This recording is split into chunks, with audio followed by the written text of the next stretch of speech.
comics.fm. Here with me today, James VanOsdol. You know, James, this is a big deal for me. This is huge. I can't believe that's true. It's completely true. I'm going to get right into it because I got to get this out of the way before we get into anything else. We got a lot to talk about, okay? We're going to talk about Punchline.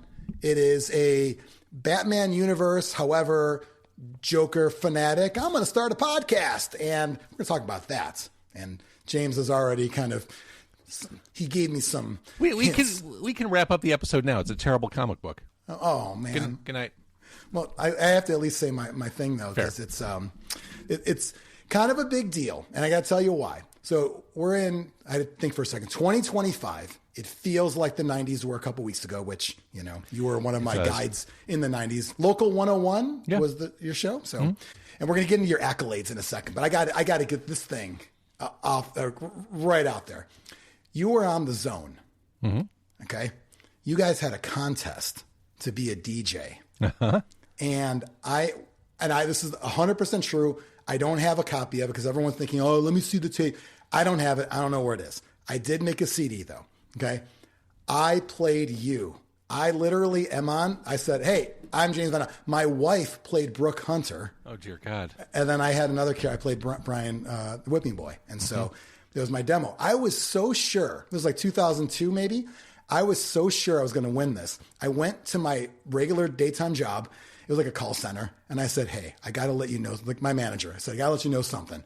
I'm going to need about 3 months off coming up real soon.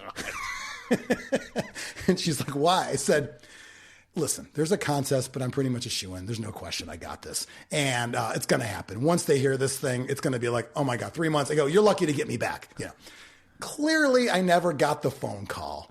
And so, on the surface, that sounds arrogant, but I think it's just more delusional, right? Yeah. Okay. Well, you know what?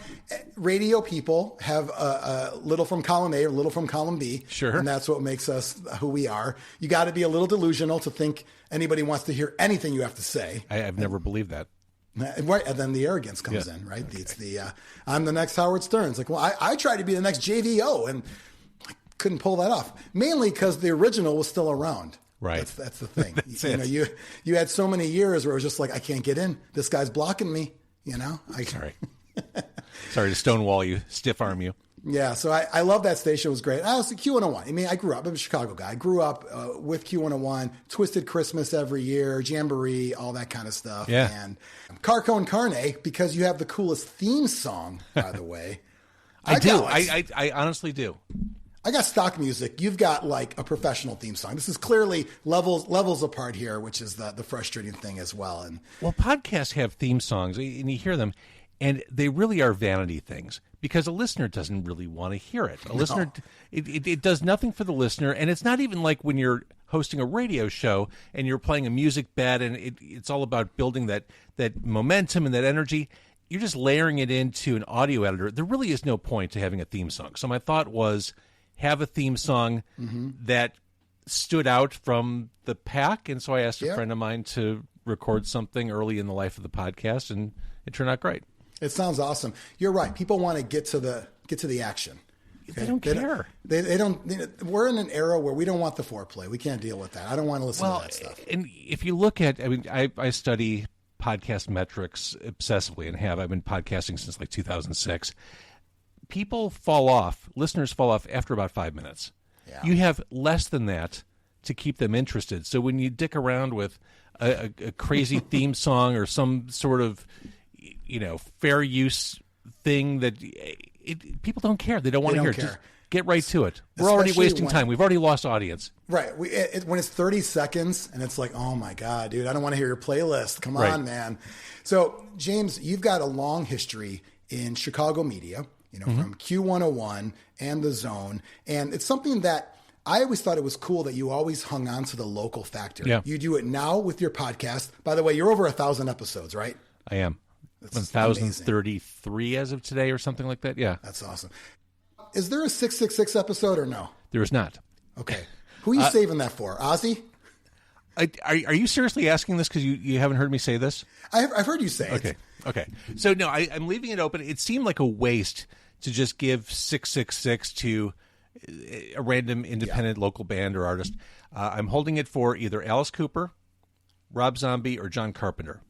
So it's a ceremonial position. It seems wrong to give it to anyone else. So I went right from 665 to 667. Yeah. It went from like the old neighbor of the beast versus number of the beast. Exactly. You know? And it's a highly coveted spot. And it is. I hope one of them steps up to the plate at this point. Good luck. But yes, I believe me, I've tried all of them. Are they all aware of the show? No. I mean, because as you know, I mean, not to take us too far afield, but booking guests is the hardest part of doing a podcast. I truly believe that. Coordinating schedules, the outreach, the cold call / emails. Yep. When you talk about people at that level, the level of a John Carpenter or a Rob Zombie, there are layers of people you have to go through to even reach those people. I can barely get off the starting block with any of them, so there is no chance that Alice Cooper or Rob Zombie would even ever be aware of any podcast, let alone mine. I don't know. I think well, my guess would be, of those three, Alice would be most likely because of his radio tie-ins to things. Sure. You just have to figure out how to get to him. Yeah. I worked at, when I was at the Fox, I was in Crystal Lake and gone now, unfortunately. We did a contest to give away some of Alice's stuff, and we expected him to send us DVDs and CDs. He didn't send us any of that. He sent us a box with a dirty old visor, and it was his golf visor. That's amazing. And it was like gross, like sweat, like baked in there. Awesome. And it was awesome because the listeners went nuts. Yeah, it has his DNA. That's collectible. Yeah. You can make your own Alice Cooper. It's the home version of it. So I love that you basically, going back with your podcast, and let's just kind of let people know, you're eating food, you're talking, and primarily bands for the most part. Yes. Right? So Car Con Carne, the general idea to start was have a guest, eat in the car, parked car, and do an interview. I found, and I'm sure you can relate to this, the second you put someone in a situation like a studio where you have a microphone in front of you, you have headphones on, it changes the dynamic. It changes the way that person talks. It changes the way that person reacts to you. Nothing is more casual than talking over jalapeno poppers or buffalo wings. So that was the idea. And I did that for many years. And for the first few years, it was a terrible business model because I was paying for everyone's meal. So as the podcast accelerated, I would do more episodes, and I was paying all this stuff out of pocket. At the same time, I was woefully under or unemployed. After that, I started to find local restaurants who were interested in partnering, like, hey, let's talk about your menu. Let's get a chef in the car, for product placement. Yeah. That worked out, but it's also really hard to hustle those partnerships. And everything's a hustle, right? Everything's a hustle, but independent restaurants especially, they don't book stuff over email. Like I can book a podcast guest over email, a band, whatever.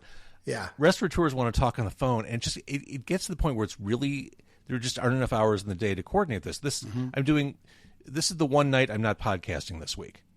So I just don't have the time to coordinate. Do you have a producer or a sidekick that helps with any of this stuff? No, it's all me. Okay. So my point is, I find myself more often than not these days just recording in the car without food. Yeah. Just because in the spirit of just knocking these out, getting them done, and not slowing anything down or waiting for a response or trying to find a location. It's just easier. Hey, local band, where do you live? All right, let's meet on the corner of Lincoln and Wilson or whatever. Yeah. Sometimes you might have to say we have free candy, something to get them in the car, which would be food, technically. Yeah, sure. A lot of times I've noticed when the band comes in, it still is a very disarming setup because you're not in a radio studio. So regardless of stuffing your face or not, it still is a fun environment. Yeah. And, much like Hot Ones or what was Jerry Seinfeld's Comedians in Cars. Sure. Yeah.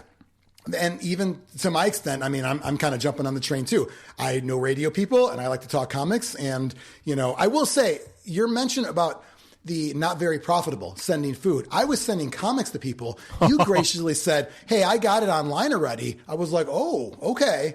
I'm like, $4 plus about 5 shipping. I'm already ahead $9. So this is the most profitable episode. Here's a tip. I mean, I got mine off Hoopla, which is the app that's tied to your local library. If you have a library card, there is a shocking amount of graphic novels available through Hoopla, like modern contemporary graphic novels available for download. So I keep up with comics mostly because of the Hoopla app. Wow. And Benjamin Franklin hooking everybody up with libraries, right? That's right. I mean, where would we be?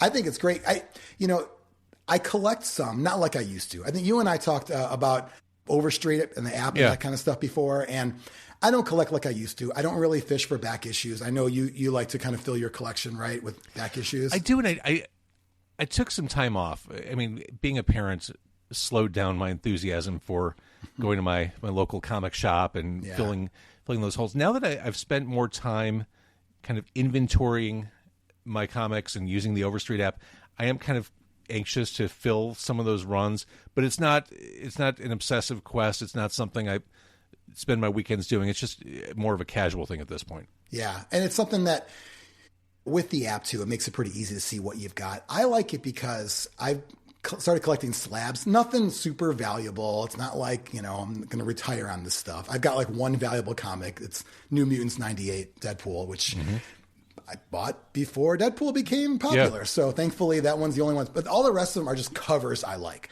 I literally just, if it's a character and a cover that I like, an artist I like, Lee Bermejo, all of his Batman covers are like my favorites. So I buy that, and then I'll either buy it slab or I'll pay to have it done, CGC or PGX or something, and it's just for me. That's all. And I'm moving right now, so nothing's displayed. However, I do have a Punchline comic slab, so I'll make sure to send you a picture once I get it all set up, because I know you're a big fan, and I want to make sure you get the full experience. Great. So this one, by the way, so James Tynion IV done a lot of comics modern day. I overall like his work. And it's also with Sam Johns as well. They both wrote this together. I feel like James had a lot of hand in this because it's a lot of long dialogue, especially, literally it's the character Punchline doing a podcast. So I can't. You are pointing to the 2 pages that almost prevented me from going any further with the book. Because of this. The first thing I thought, when you go back and read all those early Silver Age Marvel comics that Stan Lee wrote, it's all dialogue. It's all exposition. It's like 15 panels with tons of words. I'm like, I feel like I'm reading a 1964 Doctor Strange book or something because it's just too much. It can be a lot. And my one beef in general with a lot of dialogue, it sometimes makes me not remember to pay as close attention to the art either. I want to have that nice kind of balance between the two. 2 episodes ago, I talked to my friend Ryan about Department of Truth, one of my current favorites, definitely not superhero, more conspiracy theory. And that's got like the perfect blend of everything because the art draws you in just as much as the words.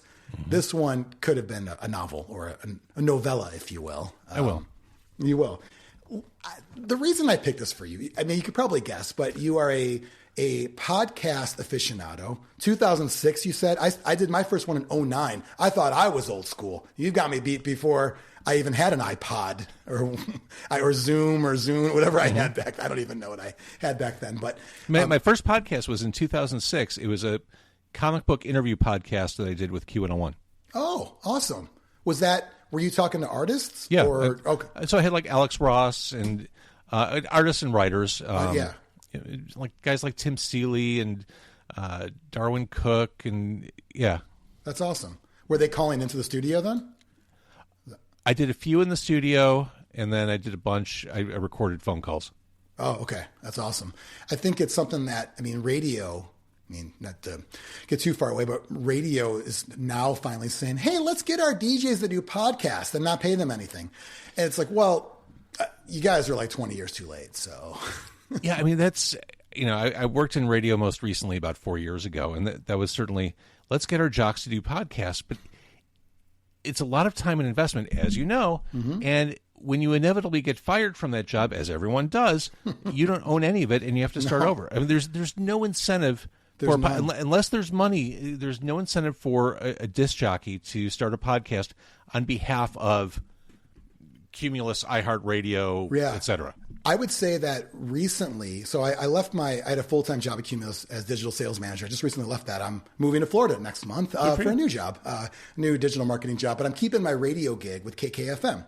When I was full-time in Colorado Springs at that station, I had a podcast called KKFM After Hours, and it was basically the long version of interviews. So, 2 minutes of Dee Snider on the air and 20 minutes on the podcast. The typical, what I call the typical radio podcast. For sure. Is what it is. And then on my last day, I deleted everything because I was that guy. I was leaving of my own free will, and I still select all delete. And then recycled it, of course. And then I came back as a part-time basis, and I was like, oh, I wish I had that podcast. It didn't matter, though, because to your point, it was a lot of work anyways. It was, well, they're letting me talk to this person, so I want to capture that. Well, if I'm going to capture it, I'll just do it on my own anyway. Yeah. Why would I put it on their network for any of that? So yeah, it's obviously much better to handle that yourself. And of course you can then take it with you. You own it. Yeah. There's no point in developing a brand, developing a show name, and then surrendering it after 1 to 2 years. Right. And then starting from scratch and having to rebuild an audience. Yeah. It just doesn't make any sense. We had a couple of guys that I was working with, and we brought it up. We said, if anyone wants to do a show, we paid them for 3 months while we took those 3 months to get it sponsored. And we said, if we could get a client to spend whatever, $1,000 a month, whatever, we'll give you guys a few hundred. And you don't have to keep doing it though. If you don't, but we basically came to the agreement. I got my GM to agree to pay it forward and say, we'll pay you three months worth. I mean, not a lot. It ain't, Yeah, but that's nice. It was something. Yeah. And some got sponsored, but then the sponsor didn't last. But with all that said, yeah, there's no need to attach your brand to that. We've given enough blood, sweat, and tears to all of them. However, when Alexis K decides to start a podcast, why does she start a podcast? Well, she's got a thing for the Joker. I mean, James, don't you have a thing for the Joker? We all do. I do. We all do. Now, here's the thing. I've fallen off my contemporary comics reading over the past 10 years. I think New 52 effectively killed any enthusiasm I had for comics for a very long time. So over the past several years, I've watched kind of from afar the Batman family explode and the Green Lanterns explode and the Flash family. Like everyone seems like a variation of the same character. Help me out here. And I read Punchline 1 as you recommended. Okay. Are they basically trying to provide, I'm asking because I truly don't know, are they trying to provide an alternative to Harley Quinn now that she's kind of an anti-hero and more of a mainstream type character? Sort of. So they've got, Punchline, and then there's another character, Miracle Molly recently came out. They're basically, I don't know if it's alternative to Harley Quinn, except just more of that. Because right, well, there's a panel in this book that is a direct swipe from Mad Love. The cover of Mad Love, the Alex Ross thing. Yeah, well, there's a little bit of homage, I think. I mean, I think the concept is we know that Harley Quinn has her own, basically fandom that's exploded, since whatever, early 90s, I think was her first appearance. Yeah. And so now with the TV show and all of that, I just think it's everybody wants more. And there's a little bit of that. Well, if we modernize it, this is the first time I've ever seen a superhero book take like a podcast as I just want to call it like a MacGuffin in a movie, where it's like, well, we need a thing to center around the character. We can't just have her be obsessed with the Joker because Harley already did that. Yeah. And there was a whole great backstory with all of it as well. Let's just make her a student, and she was there when some stuff went down, and she's like, I like this guy. There's a panel in here. I showed you the one that you saw the text that scared you off from it all. And I don't know if the online one, did the online one have a Snickers ad in there on the online one or no? I don't think so. This was like, I reread this today because I wanted to be fresh. I got to study for these podcasts. Yeah. And I'm thinking here, I'm like, what's going on here with like, we're in the water and there's Snickers. Like, oh, it's an ad. Oh my God. Like it totally took me out of it for a moment. Side note, speaking of taking me out of it, and I don't know if the online one had this one either, probably not. A little sign of the times, be a superhero, wear a mask. Definitely not. I'm like, oh, it's a COVID comic. I completely forgot when I bought this. Yeah. And like, it's kind of a little weird, almost like comics of the old days with propaganda and whatnot that are like, hey kids, you want to be super, you want to be one of us, better put that mask on. That's wild. Yeah. And then the panel I really enjoyed, however, was when Alexis K, the high school student, she does a podcast talking about the Joker. Okay. So there's a little bit of that. People like the crime style, serial style podcast element of it all. You're going to keep listening. And then she, of course, turns from, I think they even called her like boring or average looking or something insulting, like, oh, she's so average looking. And then so, of course, I am so glad you brought up that exact panel, because that is one of the most offensive things in the entire book to me. She's sitting perpendicular from the computer. She's away from the computer. She's got her headphones on. She's holding some kind of handheld mic that looks like an iPod, and she's dressed in a corset, super high-heeled, thigh-high boots. It's the most ridiculous thing. Like, she's not actually podcasting in that picture. It's posing for the podcast, of course. Yes. I mean, isn't this how you record? I mean, you can't see my boots, but yeah. You're not normally a legs crossed guy, but otherwise it's pretty on point. That's right. It was so ludicrous. And, full disclosure, I don't like the art at all. That kind of borderline manga look doesn't do it for me. It's not my favorite style either. I would agree with that. I picked the book because of the podcast theme. And I also know, I know like from some of your posts online, Facebook and whatnot, you've mentioned Batman and that kind of universe. So I know you're also kind of into, even if you haven't kept up per se, but you've made enough of a Batman level of post. So I'm like, all right, well, this might be, I had no idea that before we even started, you're like, I hate it. I'm like, oh, like, save it for the show, man, because I still want to like you, No, I'm kidding. I realize it's more interesting if I hate it than if I love it. But many firsts. I mentioned on email, first guest that I haven't, met you in person yet. Whoa, give me a thumbs up. That's pretty crazy. Do you get one? The other day I recorded one and I got balloons. And I was trying to see how I got like balloons, if I had to like put my hand up or something. I was trying to trigger it. I don't know how, but I got thumbs up there. First guest to not like a comic as well. What a proud moment. Yeah, and first one that I didn't have to shell out the couple of bucks to send you a comic. It all balances out. Yeah, I mean, at the core of it, one of my main problems is I just don't like the character. Yeah. I mean, I don't think it's very well written. I mean, you talk about how they try to ground the podcast into something contemporary, but to me, it reads like an old dude writing for Gen Z. It'd be like me talking about how much Riz you have. It doesn't feel authentic to me. Hey, fellow kids. Exactly. Yeah. Exactly. And I don't think it's very serious. I think because the reason why is I like James Tynion as a writer and so many of his other things, and so I think it's maybe trying a little too hard with that. With that said, I think it has something different than a typical, like a Harley Quinn book, because the idea that this is not someone to compete with the Joker, and it's going to be somebody that's just infatuated with him because of also the age gap. And it's a little weird too, because then it's high school and, it's also kind of does, and your point about the modern and New 52 era, there's a lot of new characters. We just want to throw a bunch out there because maybe somebody new might identify with one of these people, and that might suck them in. Yeah, I mean, my issue with the new characters is new characters who are variations on existing characters. Yeah. Introduce as many new characters as you want, but when the Batman family has as many people as it does, I mean, I started to lose interest back in the 90s when there was a new Batgirl. I'm like, come up with something new. Yeah, I think it's hard, right? Because when things happen, when people die or are mortally wounded in wheelchairs, it's like, well, I want a new story. Mm-hmm. And what do? We've got Bluebird in this one, so there's some Bat Family tie-in there. Another underscoring of my point. The appealing to Gen Z, there's a lot of that. The online chat. Harper's brother had Cullen. Yeah, I was chatting with somebody online, and it's, hey, do you want to meet up, and that kind of stuff. There's a lot of trying to talk to a TikTok audience. Yes, for sure. And I guess we are too in real life. Fair. When we talk about comics like this, it's okay to bring up, like, it's in the extended, we'll call it Batman universe, because of the tie-in. And I'm a huge Joker fan, so I'm always going to give everything a chance that somehow connects to the Joker there. There is some tie-in to, I think, Batman and Robin Eternal as well, and one other series I forgot in here, but at the very least, it's a good way to talk to James about podcasting and comics. Fair. Because that's what the show is. Yeah, totally get it. I think my favorite panel is your least favorite panel. Did you have a favorite panel in the book? It's fun. I knew you were going to ask me this, and I had to think about it. And I would say of all the panels that I didn't enjoy, the best is very early on in the book, walking into the studio, and you first see the Joker, and he's sitting on a news desk. He's surrounded by corpses and clowns with guns. Oops, did I get in the right one? Yeah, that's the right one.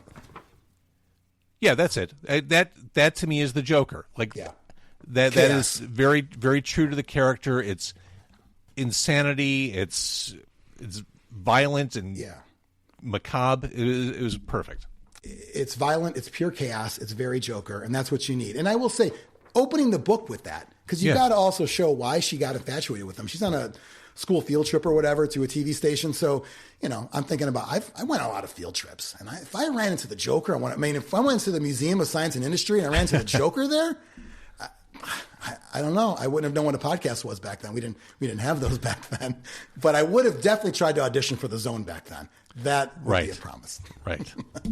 Yeah, I'm glad we had a chance to talk about this one because it's something that it was fun for me, but at the very least, it's like, wow, I can't believe there's a comic that has a podcast as like the whole basis of it all. So I knew before you even agreed to this, I was like, I have like a little like notebook, all my secret notes here. Ooh. And I already had it written like James VanOsdol Punchline.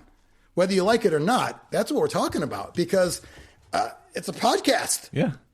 That's like your thing. You were also, you're hosting podcast events. You have a big live event coming up in Elgin, right? It's South Elgin, yes. South Elgin.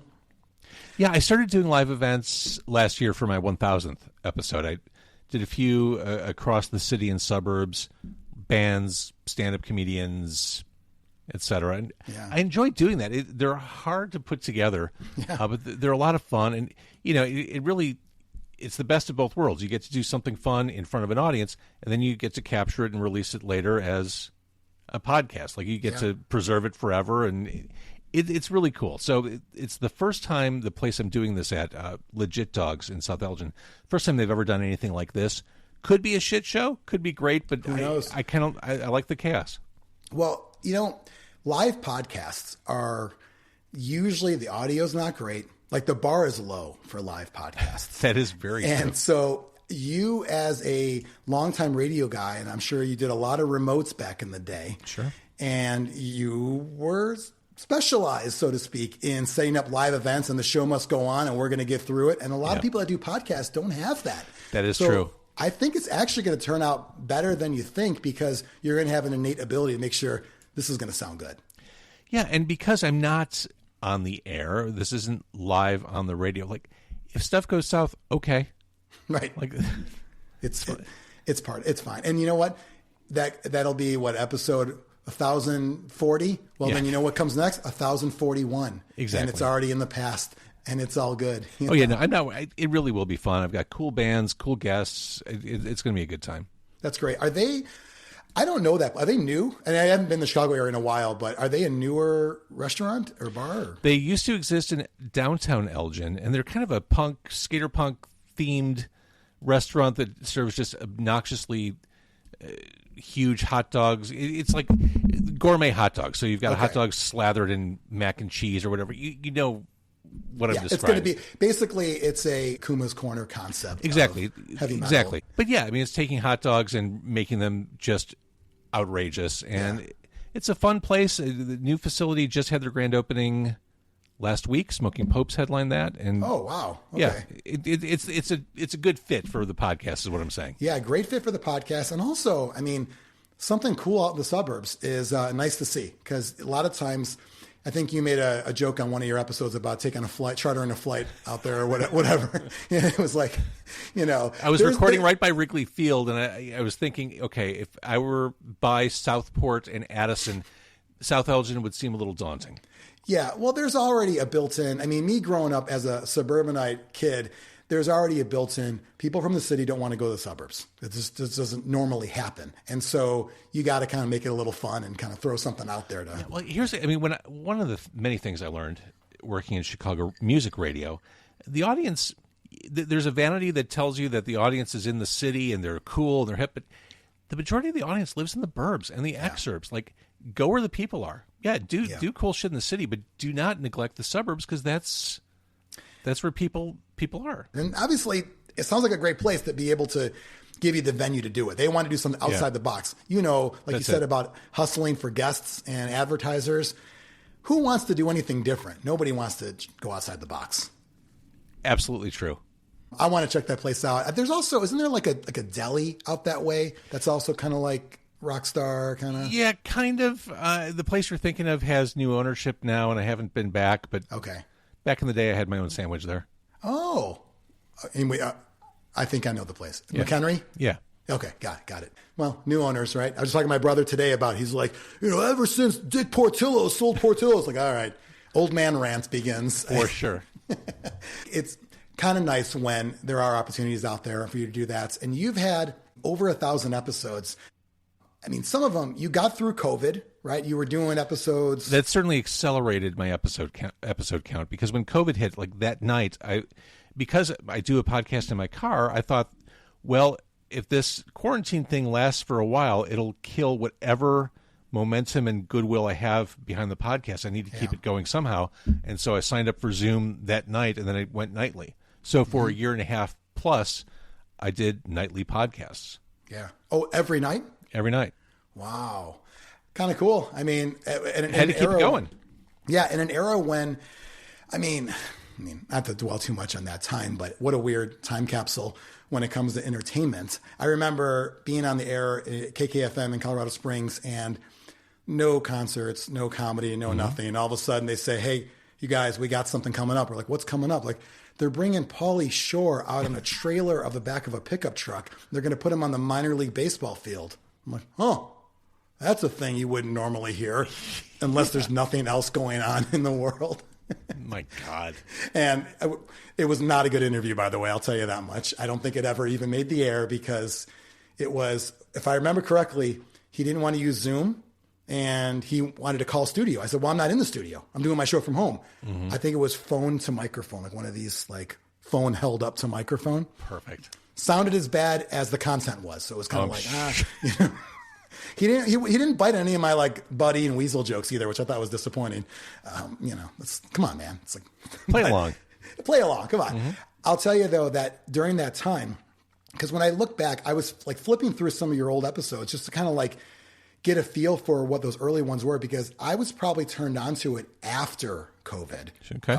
And looking back, then I'm thinking like, wow, it's like, so like I rewatched the one you had with Jerry Bryant because I love JBTV. I worked there for a year back in the day. And it was like, okay, like this is like, you know, not only a place to discover new bands, but like I haven't heard of The Fact. You had The Facts on the other day. I didn't know them before. I've heard the name, but I didn't hear their music. I'm like, well, I'm going to look it up. Facts, I mean, for perspective, Facts is this very minimal post-punk band from Chicago. They put out a new album every year.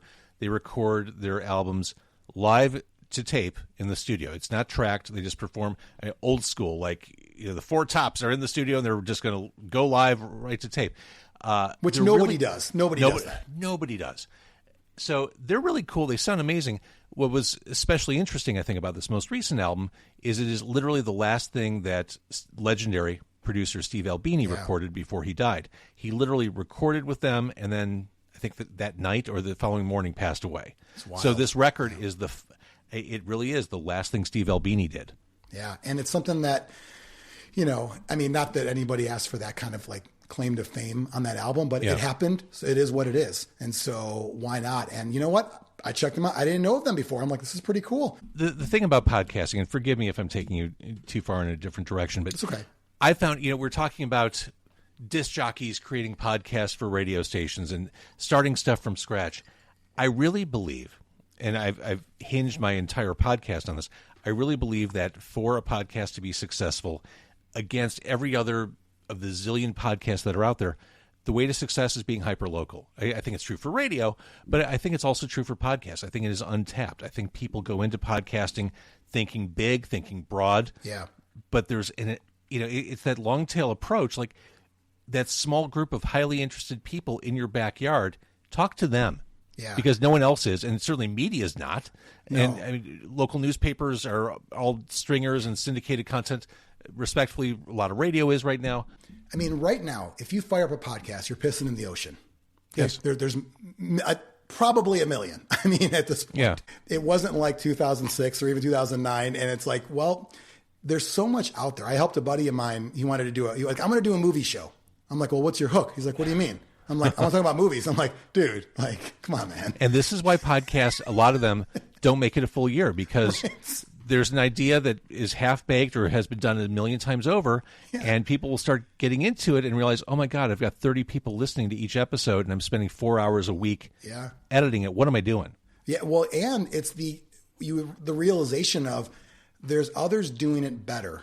So where's my place in this? And I told this guy, I said, so what's your hook? He's like, well, I love movies. I said, okay, I'm going to tell you what I know about you. His name's Jacob Beals. He was actually on comics.fm, extra plug there. And he told me, well, I love movies. I'm like, well, I know you love movies because you go to opening night for everything, even garbage movies. And I said, do you go like on Wednesday? Like, I don't even know when movies come out anymore. You know, back in the day, it was Friday night at midnight. Yeah. I don't even know when they come out now because I rarely go to movies. But he waits in line. And even for like some crappy rom-com, he's going to wait in line. And I go, okay, so what's your story like before you go? You load up on snacks. You go to like Iowa, so they go to Hy-Vee, load up on Twizzlers. Yeah. You know, it's like, oh, yeah. I'm like, okay. And I'm like, well, you love the trailers, right? Because I know you watch trailers. You get hyped up for stuff. I said, I have a feeling, Jacob, that you are first in line. He's like, well, I am first in line. I'm like, yeah, that's the show. You're first in line. I would say it's about the hype and what you think the movie's going to be about. And maybe you even talk to people in line. Maybe there's people dressed up. There's other people. It's your enthusiasm level. Tell me about why you went with the Friends of Swedish Fish versus the mini Swedish Fish, you know, all of that. And then at the end, in the last 2 minutes, go, yeah, I kind of like the movie. I make that the end. He's like, okay. And I'm like, I'm not saying it's going to be successful. I'm just saying I wanted to give you a hook because you got to have something. And every idea has already been done. Done 10 times, 20 times over. Local is to your point, not only is it untapped, but it is the most, what's the word? Not self-serving, the most, receiving that sort of like love because people are so thankful that you spotlighted them and you gave them a platform. For sure. And from radio, people like to hear themselves reflected in what they listen to. That was always the hook. Local morning radio. Oh my God, I was stuck on the Kennedy for 30 minutes. I couldn't believe there was, Gaper's delay over by division. Yeah. And someone listening says, oh my God, I was stuck in the same thing. Right. People like to understand There's no doubt. The shared experience. And the big, shooting for the moon, I'm going to have this big, broad movie podcast. It doesn't work. And I'll say it again. It is such an obvious lane for people to go in because it's an underserved audience. Yeah. The numbers aren't big in terms of like how many listens or downloads, but those people who listen really do give a shit. Yeah. And they will be with you and they pay attention to what you do and they will support the sponsors that you get. And they're all in. They're all in. And when it comes, and obviously you're a numbers guy, but when it comes to the metrics, it's also apples and oranges. People get caught up in like how many downloads? Like, for sure. Guys, it's like football and baseball stats. You know what I mean? We're like, you can't compare home runs and it's just totally different because there's a level, like you said, the buy-in of local. It's not about how many mentions. It's more about, frankly, influence in a time when everyone could be an influencer. Well, the people that are actually doing something to influence a community, whether it's a local community or just a shared kind of passion, that's the people making an impact. And you've got the built-in clout of being the local music guy already. So it was a good head start that you definitely hey, I got this thing. I'm known for this. Because I remember on your episode when you talked to James Kurtzel at Q101, the program director, I think you mentioned to him that you were going to drop the local thing back in the day and someone convinced you to keep it and keep it as your thing, right? Some of the best career advice I ever got. So for context, for those who aren't in the Chicago area, I worked for Q101, which was and is, again, the alternative station in Chicago. I did nights, 7 to midnight, but I started at the station. My first on-air radio job was hosting the local music show at the station, and it became something I was known for, something I really enjoyed. I felt toward the end of the 90s, heading into the 21st century, that I was too pigeonholed. I wasn't getting the sponsorship opportunities. I wasn't getting the live appearance opportunities. I wasn't getting the interview opportunities that my peers were getting. I thought, is it because I'm too tethered to the local thing? And I brought it up to my program director at the time. He said, you need to understand, this is the best gift you could have. Being known for something, especially something as ingrained in the community as local music. He's like, I'm not going to let you get rid of that. You need to own this. And you will and he was absolutely right. And it was, the recklessness of youth that made me think I should not do it anymore. But there's been no greater association in my professional career than my connection to local music, period. Yeah. And it was great career advice. And it's something that when I was at the Fox, we created a local show called The Garage. And I got my buddy Josh to be the producer on it. And he really wanted to have what he said was a real radio show. He was disgruntled. I don't want to do weekends and overnights. I'm like, Josh, you're the garage producer. All these bands that come in, they come in and record. We put it on YouTube, which the station's dead. YouTube's still alive, by the way. Fun fact. It's kind of great. The sponsor name, ASAP Garage Doors, still has a sponsor tag. Amazing. On a dead station, but still on YouTube forever. But I go, Josh, this is your thing. You were the garage producer. And he couldn't understand that was a big deal. He was still in that mode of, well, but I want to be the midday guy. This is better than that. And it takes another person to tell it's somebody hard to see it. And I mean, the lesson here, far beyond radio, just from a professional career perspective, having something you're known for or something in other cases that you're better at than others. There's no better situation to put yourself in. Yeah. Why would you not want to be the man at something, whatever it is? Because then come time for podcast, launching it on your own. You want to be known for, you got to have a thing. And you want to be known for that thing. And I think it's great. Like years ago, I remember interviewing Adam Carolla when he left radio, went to podcast. And I asked him, I said, so what's the transition been like? And he said, well, if you got a following, of course it's going to be easier. Of course I've got a head start. Like people know who I am, and he's like, name your favorite comedians. And I was like, Chris Rock. If Chris Rock started a show, would you listen? I go, of course I would. I go, that's just how it goes. So there's a level of influence, and the moment you've got it, why would you give it up? Mm-hmm. For so sure. I think it's great. I don't have any CDs anymore. However, I did have the Local 101 CD for a long time because it came in a cool case, right? Came in a weird case, right? Directly behind me, I have the Local 101 Volume 1 poster autographed by all the artists. Wow. All right. Is that going to a lucky viewer of episode 1000? Oh, no, this is my only copy, and, it's signed by Local H and Liz Phair and Smoking Popes and et cetera, et cetera. Local H has that movie coming out. I'm going to see Lifers. it in Des Moines in a couple of weeks, I believe. Awesome. I've not seen it yet because it's not available digitally, which is an intentional move by Scott, but I heard it's fantastic. I think if you want to check out new music and you don't know what to listen to and you're tired of whatever, if you like Spotify or whatever, I don't use any of that, but I like when people tell me about stuff. And that's why I like your podcast. Thank you. It's something that it sounds really dumb, but I have to be told to go and listen to and you're not alone at all. And this is something I talk about a lot is curation has kind of fallen off in this digital age. People have their recommendation engines on Spotify, YouTube Music, Apple Music, whatever. But what's lost is that curator telling people not only what to listen to, but why they should give a shit. I mean, to me, like those good radio disc jockeys back in the day, maybe they still exist, will tell you, here's this new song. Here's why I think you're going to think it's cool. Here's what I want you to listen for because I think you'll think this is awesome. You don't get that algorithmically.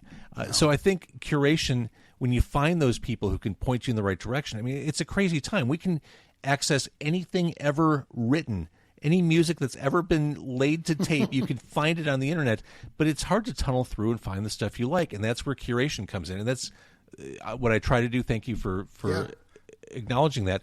I wish there were more obvious curators because it's so hard with everyone's an influencer. Everyone has a website. Everyone has a podcast, YouTube show, TikTok, etc. It's something, Everyone's got something. There was, that comedian Theo Von. You've seen his show before, He had a great bit. It was about he's like in the future, people are going to rob each other, but for like listens and likes, and like it's like not give me your money. It's like you subscribe. They're going to pull a gun out and you subscribe now. And there's a level of that is kind of the currency. And what gets lost is lost in the numbers, lost in the perceived influence. And what you lose is the actual influence of a word of mouth recommendation from a trustworthy source. That's what people lose. Absolutely. And we talked a little bit about numbers and metrics. I pay attention to that stuff because this is my side hustle, creative pursuit. I want to know if things are working or not.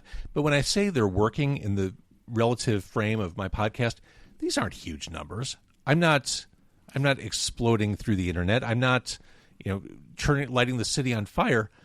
But again, it's that small, highly interested group, and I like to see how they're doing and how they're responding. It's a concentrated group, and not to again go too far into it, but on the number side of it all, the other day I was telling somebody, I forgot who it was, but they went live on Instagram, and it was somebody that's been in movies, and like a name. I forgot who it was though, and there was maybe like 85 people watching, and I told my friend, I'm like, these are those moments that you have to remind yourself that what you think is like, oh my God, like, no, like there's so much going on. There's so many things. I won't watch, like, I'm more apt to listen to a new band because that's going to be a quick thing to check out. If you tell me go watch this TV show, I'm going to ask how many seasons, how many episodes, and probably say no before. What am I in for? Well, it's so funny you say that.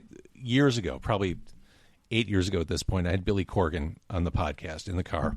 And at this point, I was doing all my episodes live on Facebook Live, get the guest in the car. Awesome. Yeah, well, Billy was in the car, and he was watching the numbers of the viewers coming on, and he was railing on how few were logging in. Yeah. And he made it a bone of contention, like, why am I doing this? No one's watching. Yeah. And I wanted to say, well, maybe it's you and not me. But I didn't say... Well, you were trying to, like, just diffuse the whole thing, But it just... It is that mindset that it's commerce. Like, how many eyeballs do you have on this? Who gives a fuck? Is it interesting? Right, exactly. And it's people forget how much crap is out there. There's so much stuff out there that it's not about that only 200 people care about Billy Corgan. That's obviously not true. Look at the album sales. Yes, of course. For, and whatever you count now, it's not spins or whatever Spotify calls stuff. And so it's like, they're out there. It's just, at that exact moment, number one, we're an on-demand society now. So live is really, you're asking for trouble if you go live, is all I'm saying. You're asking for. I'm not doing it anymore. Yeah. No, I'm not doing it. And so there's that. And then there's also just, you got to understand how much stuff is out there. So just put it out there. Don't get wrapped up into it. And I will tell you, I have a quick Billy Corgan story. My brother went to school with Billy at Glenbard North High School. And so I met Billy at a wrestling event for when he was doing Resistance Pro and wrestling. And it was like a Halloween day, so I was dressed as Bubba Ray Dudley, and I already kind of looked like him, so I had the glasses on. And I went up to him and was, oh my God, I love that. And we started talking. And I said, hey, I'm like Billy. I said, not to be like too fanboy, but my brother, Dean Paulettis, you guys went to school together. And he was like, And I'm like, he played drums, he played guitar, you guys like hung out. I'm pretty sure you worked on projects. He's like, I could not wait to tell my brother. I'm like, hey, Billy doesn't remember you. He's like, that's bullshit. We did so much stuff. I'm like, he's seen a lot of people, Dean. It's okay. I'm sure he remembered, and that's just... It was one of those where it probably was just a name thing too. Like if he saw him, but it was just one of those funny moments where, Billy was super nice. It was just more of it was a jokey kind of thing. Like, no. And I'm like, I can't wait to tell him you don't remember him, more of a brother, giving crap thing. But it was something, to your point though, those are things where, even on that note, that was a wrestling show. There was 200 people there and nobody was really talking to him. Why? Because they were there to see guys in tights throw each other outside the ring. I had the same experience. I went to one of his NWA events in Highland Park maybe 1 or 2 years ago. Small VFW-sized room, maybe 100 people, and he's just right there, and no one's talking to him before the show. And And I always wonder, is it a respect thing? Like, don't I think bother him? that's definitely part of it. He's running the show. Yeah, I think that's definitely part of it. And at this point, we all know Billy loves wrestling, so let him do his thing. Absolutely. So awesome. Well, I had no idea we were going to talk wrestling. That's always a bonus on any episode of anything I get into. James, I do owe you a sticker, though, because I couldn't send you a comic. And I know you don't even want this. In fact, maybe I'll give your copy to a listener. I think you should. Yeah, we'll do a little contest as well. But I will definitely send you your sticker there. If you want to get stickers or a mug or I got a Comics FM shirt, check out literally comics.fm. That actually works. I'm going to give my wife crap on this show. Today she went to comics.fm.com. And I said, there's no .com. I said, Heather, do you know how much I paid to get a .fm domain? It was a lot. It was like more than I even wanted to admit, like $180. Wow. Because I wanted the comics.fm. Wait. Is that a one-time thing or do you have to renew it annually? I hope it's not that much every year, but it probably will be. Because I know I renew my .com every year. .coms are at this point, you can get them for the normal. If you buy them fresh, they're like $12. If you renew them, they're like $24. And this was, I really wanted the .fm to kind of insinuate the built-in radio. Yeah, no. It's a great domain. It's a thanks, really... man. It's funny, though, I have to now explain to people that you can actually type in comics.fm in the address bar instead of just searching for it. I mean, it's fine, search for it, but it's just one of those moments where I know, and it's like, I paid 10 times the amount for that domain to explain how it works. But that's all right. I love the idea of it. So For sure. James, where can people find all of your stuff? Obviously, Car Con Carne is an amazing show, video as well as typical audio podcast, correct? It is, and it's something I realized probably late in the game, comparatively speaking, but probably 7 or so years ago, maybe 8, I started doing video versions of the podcast. Yeah. And I mean, you see all the research and all the studies that I do. That is where podcasts are heading. People can't be. People don't commute. I mean, habits are changed. People don't commute. We fought the video for so long, right? Yeah. We as audio people, we fought against it for so long. I've done other podcasts for years, and I've just eventually said, you know what? When I launch a new thing, I got to do video and audio as well, because I know people do like. Sure. I like Apple Podcasts, and I have, when I'm driving, I like that. However, it's just the way it is. They want to see us. I don't know why they want to see us, but they want to see us. Oh, I get it. And I'll play along, meet the people where they are. So yeah. I am on YouTube as Car Con Carne. The website's carconcarne.com. Each episode post includes the video version and the audio version. And of course, you can subscribe to the audio versions on all the typical platforms. But carconcarne.com is a good enough place to start. Yep. Everything is on there as well. And it's something that the ability to see a band you either already like or you want to know about. And sometimes there's stuff in their face. Other times you've got a microphone in their face, whatever it is. The audio still sounds great. So you pull it off in your car very well. Thank you. And it's not always bands. I mean, it's a sweet spot for me, and it's easy for me to do bands. But I do like having other interesting people as well. Lately, that hasn't been the norm. But I'll have authors and comics and, whomever. But Alex Ross did the podcast. That's right. Which, I mean, that's a huge get right there. That's amazing. And then your live show live show, date TBD, but I'm doing this monthly at Legit Dogs Nice. So May and June, I'll be doing live shows. So, I mean, on carconcarne.com, I guess you could keep up with that. I love that. Well, at the very least, someone's going to get a hot dog with some crazy toppings. And an adult beverage to go with it. Adult beverage and an adult conversation or kid-friendly. No, it'll be adult. Yeah. Adults? Adults only. Adults only at the hot dog joint. That's right. But I think it's pretty great. James VanOsdol, thank you so much for being on comics.fm. My pleasure. Thank you.